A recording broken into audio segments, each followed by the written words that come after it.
चलो भाई, हम इंग्लिश पढ़ रहे थे। उसमें हमारा टाइम टेंस का चैप्टर चल रहा था। कल हमने टाइम टेंस और प्रेजेंट इंडेफिनिट टेंस के बारे में पढ़ा था। आज हम शुरू करेंगे। हमारा चैप्टर है सिंपल पास्ट। हम जल्दी जल्दी पढ़ने की कोशिश करेंगे और कोशिश करेंगे आपको सारा का सारा समझ में आए, आपको कुछ भी डाउट ना बचे। हम कोशिश ऐसे ही करेंगे। सिंपल पास्ट सबसे पहले पढ़ेंगे भाई। सिंपल पास्ट, सिंपल पास्ट होता क्या है? सिंपल पास्ट वो होता है जिसमें एक्शन कंप्लीट हो। एक्शन कंप्लीटेड यानी कि एक्शन जब कंप्लीट हो गया हो, वो होता है सिंपल पास्ट। ठीक है। इसमें जैसे कि हम देखें कि अगर इसमें एक तो हमारा होता है सब्जेक्ट और वर्ब की second form. Subject plus verb की सेकंड फॉर्म इसकी स्ट्रक्चर होती है हमारे पास। किस चीज की? पास्ट इंडेफिनिट या सिंपल पास्ट की हमारे पास स्ट्रक्चर क्या होती है? सब्जेक्ट प्लस वर्ब की सेकंड फॉर्म। जैसे कि मैं एक अगर सेंटेंस लिखूं,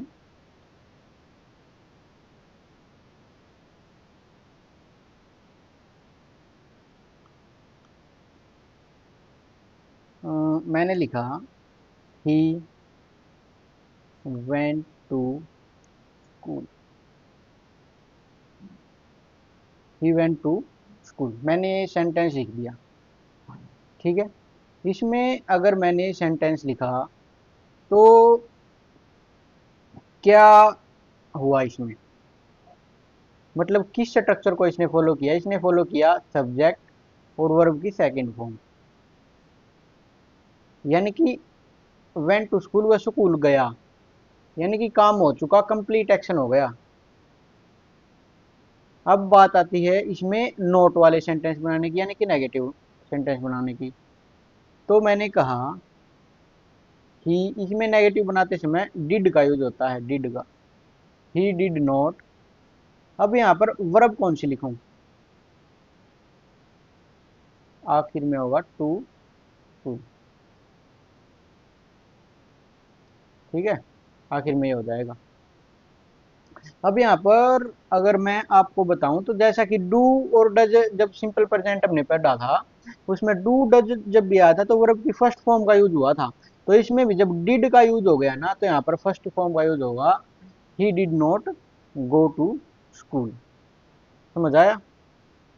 हाँ, उसमें प्रेजेंट में तो डू और डज था, सिंगुलर और प्लूरल का था कि भाई सिंगुलर के साथ डज लगता था और प्लूरल के साथ लगता था डू। इसमें अकेला डिड है, इसमें सिंगुलर प्लूरल का कोई भी मैटर नहीं है। हमारे पास सिंगुलर हो या प्लूरल हो, अगर नेगेटिव सेंटेंस बनाना है तो उसमें डिड का ही यूज होगा। समझ में आया? ये इसकी बेसिक सी जानकारी थी। हम आगे पढ़ेंगे। देखिए क्या है। हाँ, फिनिश्ड एक्शन यानी कि एक्शन फिनिश होगा इसमें भाई। I bought this pen in UK. मैंने ये पेन यूके में खरीदा। अगर आप इसको हिंदी में अगर जानना चाहते हैं, मैं चाहता नहीं वैसे बताना हिंदी में, क्योंकि हमारे काम की नहीं है कुछ चीजें में।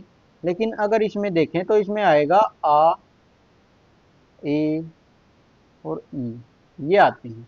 या इसमें ये भी आता है भाई, आ था, ए थे और ई थी, ये भी आते हैं। यानी कि इसे मैं ये कह सकता हूँ कि मैंने ये पेन जो खरीदा था, ये मैंने एक पेन यूके में खरीदा था, ये भी कह सकता हूँ। या मैं ये कह सकता हूँ कि मैंने ये पेन यूके में खरीदा। समझ में आया? आगे चलेंगे। देखिए, ये कुछ वर्ड हैं जैसे कि हमने प्रेजेंट इंडेफिनिट टेंस में कुछ शब्द पढ़े थे। जैसे कि एवरी डे था, एवरी मंथ था, एवरी वीक था, एवरी ईयर था, नेवर था, ओकेजनली था। ठीक है। ऐसे ही कुछ वर्ड पास्ट इंडेफिनिट टेंस में भी होते हैं। ये जो वर्ड हैं ये बहुत ज्यादा मेन है। आपको प्रेजेंट इंडेफिनिट के मैंने कहा था कि रटने की आवश्यकता नहीं है, बस बार बार पढ़िए। आप इनको भी ऐसे ही करेंगे कि इनको बार बार पढ़ेंगे। ये वे वर्ड हैं जो हमें सेंटेंस में ये पहचान करवाएंगे कि ये सेंटेंस जो है ये पास्ट का सेंटेंस है। समझ में आ रहा आपको? हाँ। तो इसमें आप देखेंगे इसमें वर्ड लिखा हुआ है जैसे कि yesterday, yesterday morning, evening, this day, the day before yesterday, एगो, ये बहुत सेंटेंस में आता है एगो। द अदर डे भी बहुत सेंटेंस में आता है। लास्ट, देखो ये वे शब्द हैं एगो, द अदर डे, ये आपको याद करने ही करने हैं। जैसे कि द डे बिफोर डे, इसमें पहले ही सेंस दे गई, पहले पहले की बात है। यस्टरडे में पहले ही सेंस दे गई। Last night, last week, last month, last year, इनमें पहले ही सेंस दे रहा है। लेकिन एगो और द अदर डे में पहले सेंस नहीं दे रहा, ये आपको याद करनी है। ऐसे ही प्रेजेंट में थे कुछ सेंटेंस, कुछ अक्षर में ऐसे थे जो हमें सीधे सेंस दे रहे थे कि काम अभी चल रहा है प्रेजेंट में। इसी प्रकार इसमें भी कुछ ऐसे अक्षर हैं जो हमें सीधे सेंस दे रहे हैं कि काम पहले हुआ था। जैसे कि ये है देखो, यस्टरडे कल का मतलब लास्ट नाइट पहले वाली, लास्ट वीक पहले वाला हफ्ता, लास्ट मंथ पहले वाला मंथ, लास्ट ईयर पहले वाला ईयर। इसमें आपको दो याद करेंगे, एगो, द अदर डे। और इसमें आप याद करेंगे कोई भी सन, कोई भी सन, एनी ईयर। ये सेंटेंस में एनी ईयर आ जाता है तो पास्ट का इंडेफिनिट टेंस का बनेगा। कोई भी मंथ आ जाता है या कोई भी सेंचुरी आ जाती है, 19th लिखा हुआ है ये। ठीक है। हाँ, आपको इतना पास्ट इंडेफिनिट में याद रखना है। हम आगे चलेंगे तो इसमें आप हमें एरर ढूंढ के बताएंगे कि भाई इसमें क्या एरर है। आप वीडियो को रोक लेंगे, मैं बताता हूं आपको। The board of directors has approved the new budget last week after a long and heated discussion that lasted for several hours। ये हमने एक सेंटेंस लिखा है। मैं छोटे सेंटेंस लिख नहीं रहा जानबूझ करके, मैं शायद छोटे सेंटेंस नहीं लिख रहा भाई, क्योंकि एग्जाम में आपको ऐसे ही एरर मिलेंगे, आपको उनमें से ढूंढना पड़ेगा। इसमें आप ढूंढेंगे, चलिए बताइए। इसमें मैंने देखा लिखा हुआ है लास्ट वीक, लास्ट वीक। अब लास्ट वीक जिस सेंटेंस में आ गया ना, उसमें क्या आएगा? देखो, पहले मैं अगर चलूं, मैंने देख क्या दिखा, लास्ट वीक। इस सेंटेंस में क्या है, लास्ट वीक। लास्ट वीक आ गया तो उसमें क्या आना था, पास्ट इंडेफिनिट। इसमें क्या लिख दिया, प्रेजेंट परफेक्ट है, तो ये गलत है। तो इसकी जगह हम क्या करेंगे, the board of directors has आएगा, नहीं आएगा, क्या आएगा, सीधे वर्ब की सेकंड फॉर्म, अप्रूव्ड। अकेला अप्रूव्ड आएगा, हैज यहाँ से हट जाएगा। ठीक है, समझ में आ गया होगा। आगे चलेंगे, इसमें बताएंगे इसमें वो वर्ड कौन सा है जो आपको टाइम ये बताएगा कि भाई ये पास्ट इंडेफिनिट है। वो वर्ड पहचान कीजिए और फिर ये देखिए कि गड़बड़ कहाँ पर की गई है, रोक के देखेंगे। इसमें मैं देख रहा हूँ, Aldous the scientist have discovered the vaccine in 1991, they were unable to distribute it globally due to political instability। ये सेंटेंस है। इसमें मैंने देखा कोई भी सन, और जब भी कोई भी सन आ जाए तो क्या होगा, पर पास्ट इंडेफिनिट। यहाँ पर पास्ट इंडेफिनिट है, नहीं है, तो हैव यहाँ से हट जाएगा, वर्ब की सेकंड फॉर्म इसमें लग जाएगी। समझ में आया। पास्ट में इंडेफिनिट में क्या होता है, हमें सिंगुलर प्लूरल सब्जेक्ट से मतलब नहीं है, हमें वर्ब की सेकंड फॉर्म लगानी है। ठीक है। हाँ, आगे चलेंगे, ये देखेंगे, इसमें देखेंगे भैया आप क्या चल रहा है। इसमें वो वर्ड ढूंढेंगे और फिर ये देखेंगे कि कहाँ पर दिक्कत चल रही है। देखेंगे, इसमें मैं देख रहा हूँ, I have met your brother the other day at the conference where he was presenting his research on renewable energy source. इसमें मेरे को क्या दिखा, मेरे को दिखा the other day, the other day. देखो मैंने कहा था ना, एगो और द अदर डे ये ऐसे हैं जिनसे आपको सीधी सेंस नहीं मिलेगी, आपको ये याद करने पड़ेंगे दोनों बिल्कुल ऐसे अच्छे से। तो ये आ गया, ये आ गया, तो यहाँ पर क्या करेंगे, यहाँ पर क्या करेंगे, चलिए भाई, एक काम याद आ गया था मेरे को, जो करके आना बहुत जरूरी था। हाँ, तो इसमें आप बताएंगे क्या है, इसमें द अदर डे है। अदर अदर डे है तो पास्ट का है, पास्ट है तो हैव यहाँ पर क्या कर रहा है, वर्ब की सेकंड फॉर्म आएगी। ये आ गई वर्ब की सेकंड फॉर्म। ठीक है, आगे चलेंगे, इसमें देखेंगे, बताएंगे आप भाई, बताएंगे ना।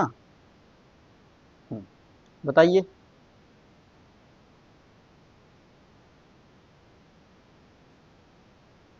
चलिए मैं बताता हूँ, आपने रोक के कर लिया होगा, मैं उम्मीद यही कर रहा हूँ। मैं थोड़ा बीच में इसीलिए रोक रहा हूँ क्योंकि आप वीडियो को पॉज करें और खुद चेक करें इसमें क्या एरर है। इसमें अगर मैं देखूँ, the marketing team has launch the promotional campaign there 3 months ago, but we are still waiting for the final sales reports। इसमें आपको क्या दिख रहा है, दिख रहा है ना। और इसमें फिर ये हैज क्या कर रहा है, तो ये अकेला वर्ब की सेकंड फॉर्म आएगी, ये इसमें एरर थी। आगे चलेंगे, इसमें बताएंगे आपको क्या एरर दिख रहा है, बिल्कुल अच्छे से आप पढ़ेंगे और बताएंगे भाई इसमें क्या एरर है। ठीक है, हाँ चलिए, एरर देख रहे हैं इसमें, हम पढ़ रहे हैं। इसमें मैं कहूँ, the committee members agree that it is an opportune time the government takes strict measures to control the rising inflation. अगर आप इस सेंटेंस को पढ़ेंगे तो आपको क्या ध्यान में आ रहा है। अब आप इसमें देखेंगे कि इसमें कोई भी वो वर्ड नहीं है जो मैंने आपको पहले बताए हैं। अगर इसमें कोई भी ऐसा वर्ड नहीं है तो आप करेंगे क्या, आप आगे चलेंगे और मैं आपको एक कॉन्सेप्ट सिखाऊंगा। बहुत अच्छा सा कॉन्सेप्ट है, इससे बहुत ज़्यादा एरर एग्जाम में पूछे जाते हैं। पीछे आपको जो इंग्लिश में पढ़ाया जा रहा है उसमें हर कॉन्सेप्ट बिल्कुल इम्पोर्टेंट है। मैथ्स में मैं मान सकता हूँ कि कुछ क्वेश्चंस बिल्कुल आसान से हम शुरुआत करते हैं, तो कुछ क्वेश्चन शायद ना आते हों एग्जाम्स में, हालांकि आते हैं लेकिन बहुत आसान होते हैं। लेकिन अगर आपको इंग्लिश सीखनी है तो आपको बिल्कुल आसान नीचे से ऊपर चलना होगा। आपको ये पता होना चाहिए सब्जेक्ट क्या है, ऑब्जेक्ट क्या है, नाउन क्या है, प्रोनाउन क्या है। तो ये हमारा कॉन्सेप्ट था एक, इसको हम देखेंगे। इसको डील करने के बाद हम पीछे वाली जो वो थी हमारी क्लास, उसको हम देखेंगे भाई क्या था।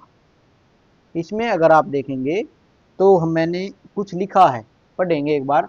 ये सिंपल पास्ट टेंस रूल्स लिखा हुआ है विद फ्रेजेज, फ्रेजेज है। की फ्रेज सब्जेक्ट वर्ब, ये बता रहा है कुछ फ्रेज आएगा हमारे पास, उसके बाद हमारे सब्जेक्ट और फिर वर्ब की सेकंड सेकंड फॉर्म लिखा हुआ आपको दिख रहा होगा। तो वे फ्रेज हैं, it is time, it is high time, it is about time, it is opportune time.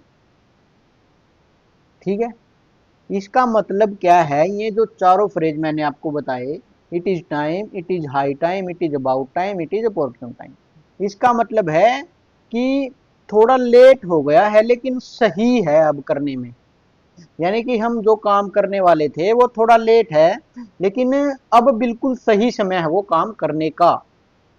यानी कि 7 बजे बस आई थी, बस आने वाली है और हमें 6:30 बजे घर से निकलने वाले हैं, लेकिन 6:32 हो गए हैं। तो अब आप कह रहे हैं कि ये बिल्कुल सही समय है घर से निकलने का कि हमें बस मिल जाए। तो ये वही है, इसका मतलब होता है, इसका मतलब है ए लिटल लेट, यानी कि बहुत थोड़े से लेट हो गए हैं। तो अगर ऐसा आए कहीं भी सेंटेंस में आपको ये फ्रेज मिले तो उसके बाद आप करेंगे क्या, उसके बाद आपको एक मिलेगा सब्जेक्ट। ठीक है, और उसके बाद आप वर्ब की सेकंड फॉर्म लगाएंगे। वर्ब की सेकंड फॉर्म डिड वर्ब की सेकंड फॉर्म होती है, और बाद में जो रेस्ट ये ऑब्जेक्ट जो कुछ भी होता है वो तो बचा ही रहेगा। इसके नीचे आपको कुछ एग्जांपल्स दिखेंगे, आप उन एग्जांपल्स को समझेंगे। पहले मैं आपको समझाने की पूरी अच्छी तरह से कोशिश करूंगा। लिखा है इट इज अबाउट टाइम, देखिए यहाँ पर लिख रखा है, हाँ भैया फ्रेज है, फ्रेज है बीच में। इसके बाद क्या है, इसके बाद क्या है, सब्जेक्ट, और इसके बाद क्या है, सेकंड फॉर्म कॉल्ड। ये देखिए इट इज अपॉर्चुन टाइम, इसके बाद क्या है, सब्जेक्ट, और उसके बाद क्या आएगी, वर्ब की सेकंड फॉर्म। ये भी सब्जेक्ट, इसके बाद ये भी फ्रेज, इसके बाद सब्जेक्ट, इसके बाद वर्ब की सेकंड फॉर्म। अब आप ये पीछे वाला सेंटेंस है, इसमें देख के एरर को फाइंड आउट करेंगे, क्या एरर थी इस सेंटेंस में। समझ में आ रहा है? तो मैं बताता हूँ, इसमें हमको दिखेगा the committee members agree that it is an opportune time. क्या आ गया? द गवर्नमेंट क्या आ गया? शब्द। टेक्स आ गई वर्ब। क्या टेक्स आनी चाहिए थी? नहीं, क्या लगा? वर्ब की सेकंड फॉर्म, तो क्या आना था? टुक। ठीक है। हम्म। इसके बाद हम देखेंगे, ये इसको देखेंगे, it is high time that the government take strict action against cyber criminals, या लास्ट में नो एरर बताएंगे किस में एरर है। मोस्टली वे एग्जांपल्स हैं जो पहले एग्जाम्स में पूछे जा चुके हैं। ये है it is high time that the government, क्या हो गया हमारे पास सब्जेक्ट, क्या टेक सही है? नहीं, क्या आएगा? टुक। Take took taken. आगे वाले देखेंगे, it is about time, you हमारा सब्जेक्ट आ गया, क्या स्टार्ट सही है? नहीं, क्या आएगा? स्टार्टेड। ये प्रिपेयरिंग है, अब आप ये कहेंगे वर्ब में आईएनजी है, तो मैं आपको मैंने आपको कहा था ना कि वर्ब के चैप्टर में हम पढ़ेंगे, तो ये जेरेंड है। मैं आपको यहाँ पर हल्का सा अंदाजा देता हूँ, जेरेंड है। और जो जेरेंड होता है ना, वो नाउन और नाउन की तरह कार्य कर सकता है, और नाउन हमारा ऑब्जेक्ट बन सकता है। यहाँ पर ऑब्जेक्ट ही बना हुआ है, ये वर्ब नहीं है यहाँ पे। आपको अगर कुछ समझ में नहीं आए तो चिंता करने की जरूरत नहीं है। आपको जैसे जैसे हम सिलेबस हमारा कंप्लीट कर लेंगे, आपको हर चीज समझ में आने लग जाएगी, परेशान होने की जरूरत नहीं है।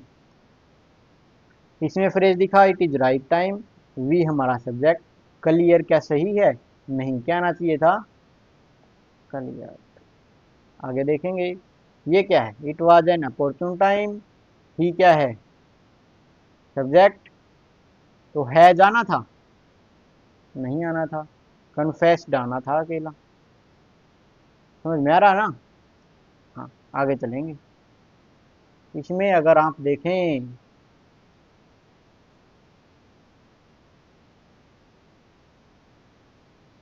इसमें आप देख कर बताएंगे भी क्या एरर है, बताएंगे ना? चलिए, इसको समझने के लिए आपको एक कॉन्सेप्ट और सीखना पड़ेगा। मैं आपको कॉन्सेप्ट बताऊं तो ये है, देखिए, हैबिट ऑफ पास्ट। भविष्य में हमारी कोई आदत होती है, तो उसकी एक स्ट्रक्चर होती है सेंटेंस की, उसमें सबसे पहले सब्जेक्ट आता है, फिर यूज टू या वुड, और उसके बाद वर्ब की पहली फॉर्म, पास्ट की फॉर्म, पास्ट की। जैसे कि मैंने कहा, आई यूज टू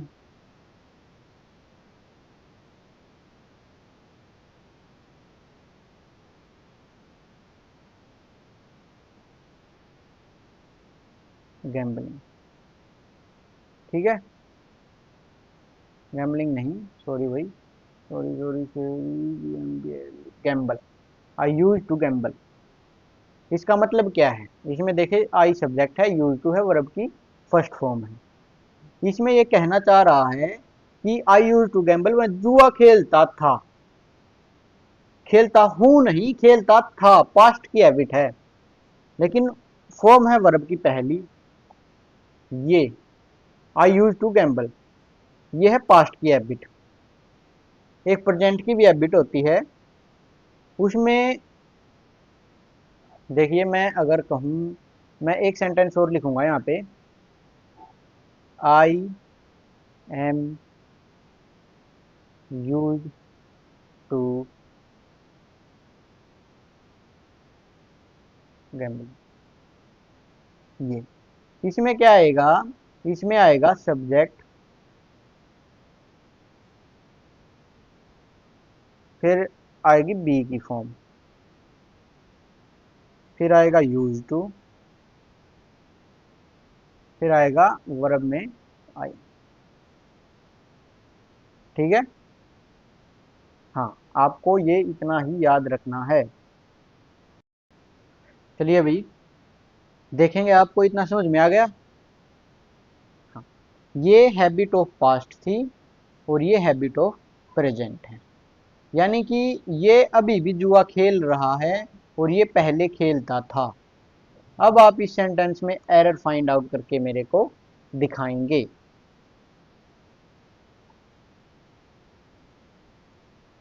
चलिए, during our college days my friends and I use to spend hours discussing politics at the local tea stall after our afternoon classes. बताएंगे?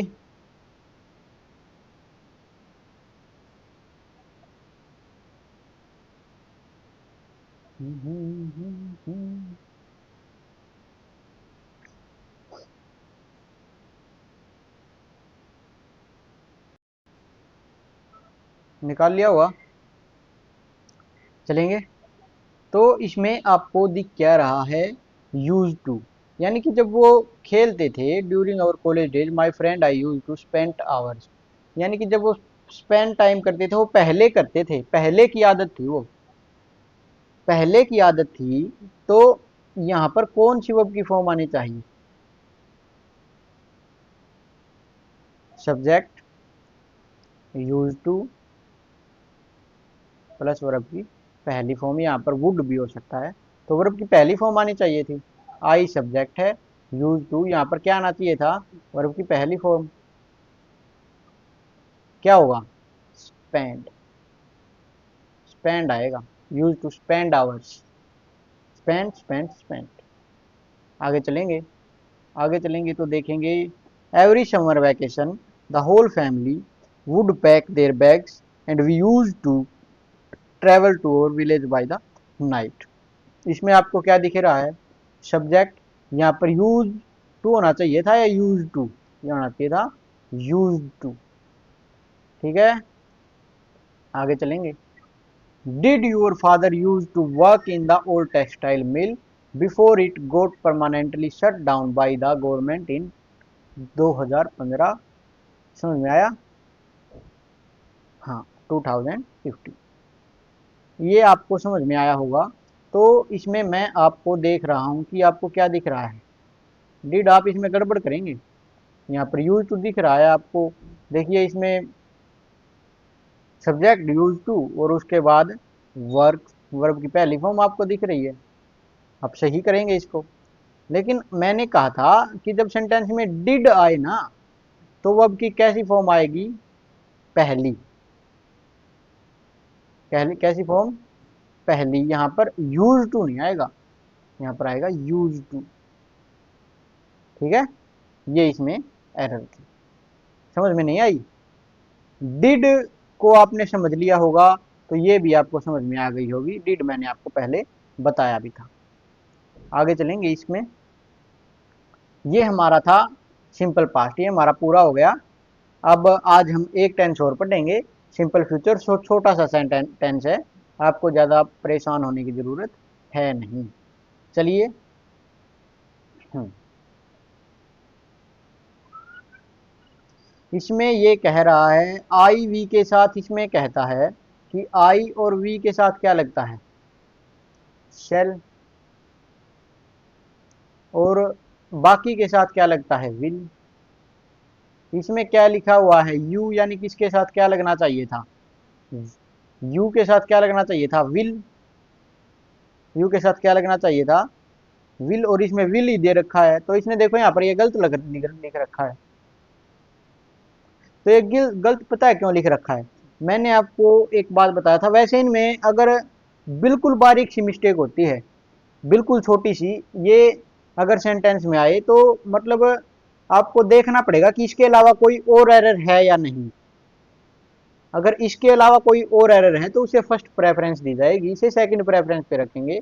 लेकिन इसमें अगर हम देखें तो धमकी के रूप में अगर कोई हम धमकी दे रहे हैं, तो इसका उल्टा लगेगा। यू के साथ वैसे लगता क्या है? विल, लेकिन लगेगा क्या? शेल। ठीक है, स्ट्रोंग डेटर्मिनेशन काम को पक्का करने की जब भी सेंस मिले तो इनके उल्टे लगेंगे। जैसे कि आईवी के साथ शेल लगता है तो इनके साथ विल लगेगा। किस टाइम पर? जब काम को पक्का करने की बात आई। समझ में आ रहा है? हाँ, तो ये इतना था यहाँ पर। एक बार आगे अगर आप देखेंगे तो इस सेंटेंस में आप मेरे को एक बार एरर बताएंगे, फाइंड आउट करेंगे बीच में क्या एरर है। मैं पहले आपसे ही पूछूंगा, मैंने आपको ये बात तो पहले भी बताई थी।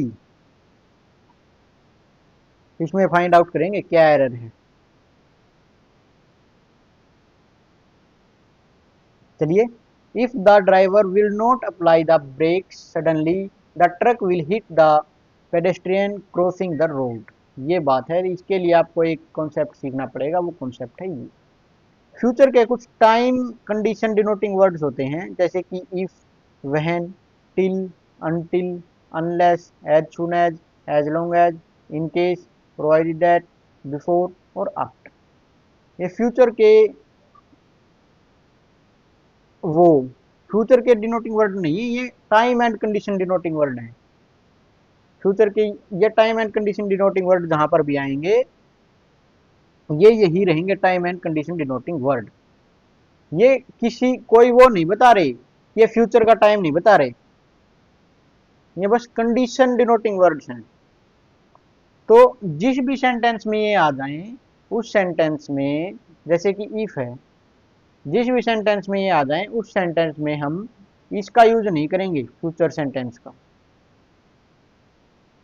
उसमें यूज करेंगे प्रेजेंट इंडेफिनिट टेंस का। मैं ये कहना चाहता हूं आपको।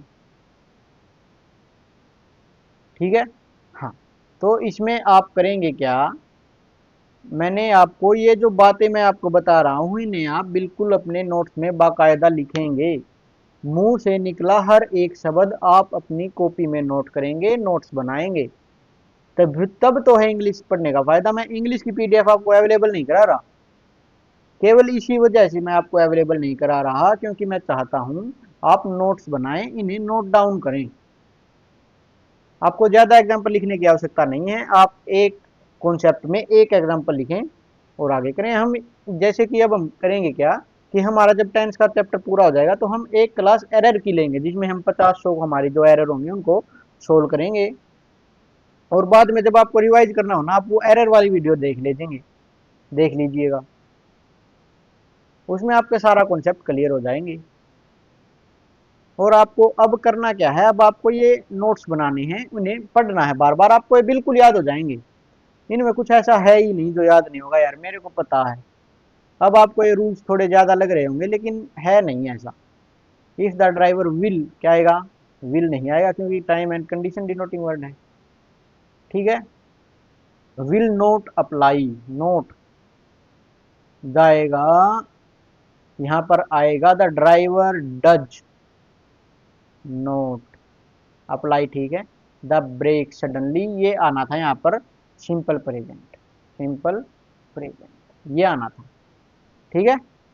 हाँ, इसके आगे हम देखेंगे ये एरर हैं, इनमें आप बताएंगे भाई। इसमें आपको क्या दिख रहा है? As soon as. इसमें क्या करेंगे? विल को हटा देंगे। द चीफ गेस्ट क्या लिखेंगे? अराइव्स। प्रेजेंट लगाना है हमें। इसमें अनलेस, देखो अनलेस अनटिल ये सब है ना, ये नेगेटिव वर्ड होते हैं। ठीक है ना? ये जब सेंटेंस में आ गए ना तो नोट के आने का मतलब ही नहीं है, तो नोट को तो आप सीधे हटाएंगे। आपको मैंने कहा आपको चिंता करने की जरूरत नहीं है, आपको ये सब आपको अपने आप याद हो जाएगा। अनलेस और अनटिल ये कुछ बिसाइड्स ऑफ, ये जो कुछ इंस्पाइट ऑफ जैसे कुछ अक्षर होते हैं ना, ये खुद में ही नेगेटिव होते हैं, इनके साथ नोट लगाने की आवश्यकता ही नहीं है।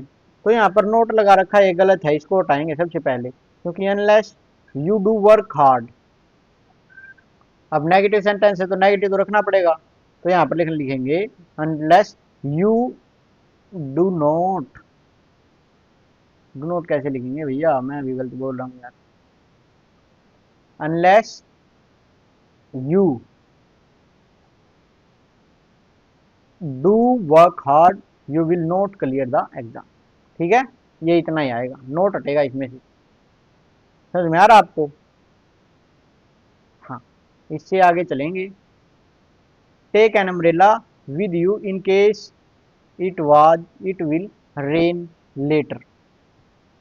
ठीक है, इसमें आपको क्या दिख रहा है? इन केस, क्या दिख रहा है? इन केस, इन केस यहाँ पर लिखा लिखा हुआ नहीं क्या? ये रहा इन केस, ठीक है।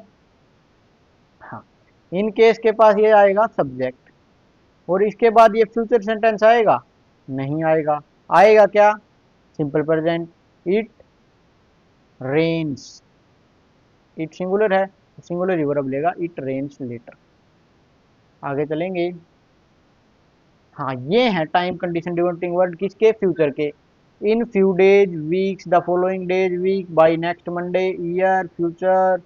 इन few days, weeks, the following day, week, by next Monday, year. ये अपने आप बता देंगे, नेक्स्ट ईयर, वो फलाना, आगे की सेंस देंगे आपको।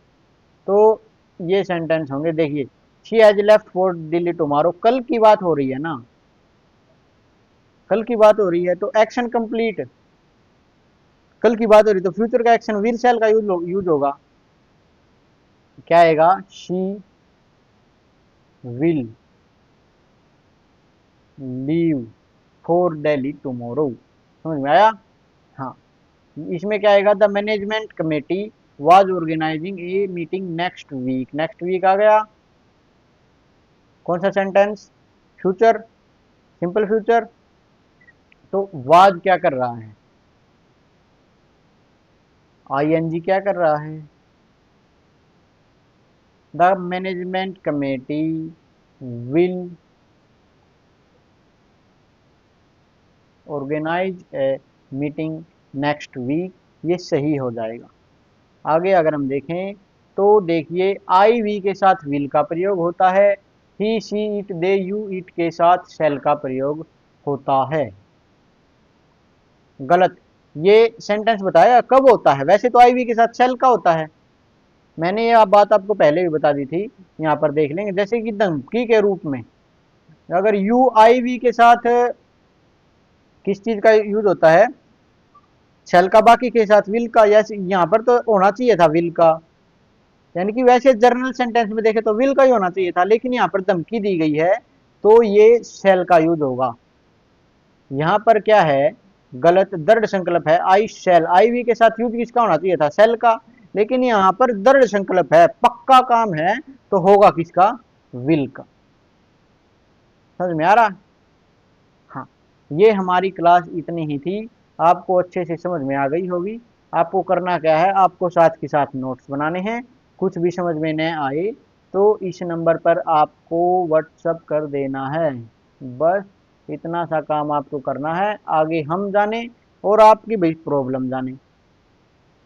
अगर आपको कोई भी परेशानी हो तो इस नंबर पर कॉल कर सकते हैं। कॉल को छोड़ें या व्हाट्सअप कर सकते हैं, कॉल तो ना ही करें भाई। थैंक यू सभी को।